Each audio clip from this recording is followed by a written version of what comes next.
Welcome back. Hello বন্ধুরা, আপনারা সবাই কেমন আছেন? আশা করি আপনারা সবাই অনেক অনেক ভালো আছেন। আজকে আমরা আলোচনা করব যে বিষয়গুলো আপনাকে করে তোলে একজন সুন্দর ব্যক্তিত্বের মানুষ। নারী কিংবা পুরুষ সকলেই আমরা বিচার করে থাকি তাদের সৌন্দর্য দিয়ে, কিন্তু সৌন্দর্য বলতে কি শুধুই বাহ্যিক রূপটাকেই বোঝায়?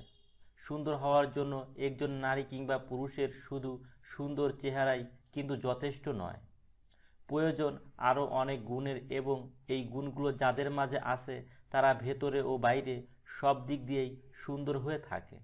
এক, একজন ভালো শ্রোতা হওয়া, অন্যর কথাকে মন দিয়ে শোনা ও পর্যাপ্ত গুরুত্ব দেওয়া, অন্যর মতামতকে গুরুত্ব দেওয়া। দুই, প্রয়োজনে অপরকে সাহায্য করা। তিন, অন্যর মন ভালো করতে পারা ও একজন হাসিখুশি মানুষ হওয়া। চার, কেবল মানুষ নয়, জগতের অন্য প্রাণীদের প্রতিও সহানুভূতিশীল হওয়া। পাঁচ, জীবনে যাই আছে তা নিয়ে সুখে থাকা, অতিরিক্ত লোভ, প্রত্যাশা ইত্যাদির পেছনে ছুটে নিজেকে নিঃসঙ্গ না করে ফেলা।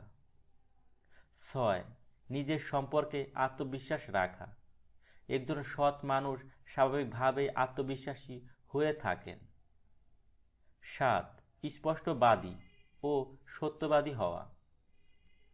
আট, সব কিছুর প্রতি সঠিক ধারণা রাখা ও যে কোনো অবস্থায় নিজেকে সামলে নেওয়া। নয়, কাউকে নিজের মন থেকে ভালোবাসা ও সম্মান করা। 10, নতুন কিছু করতে ও শিখতে আগ্রহী হওয়া।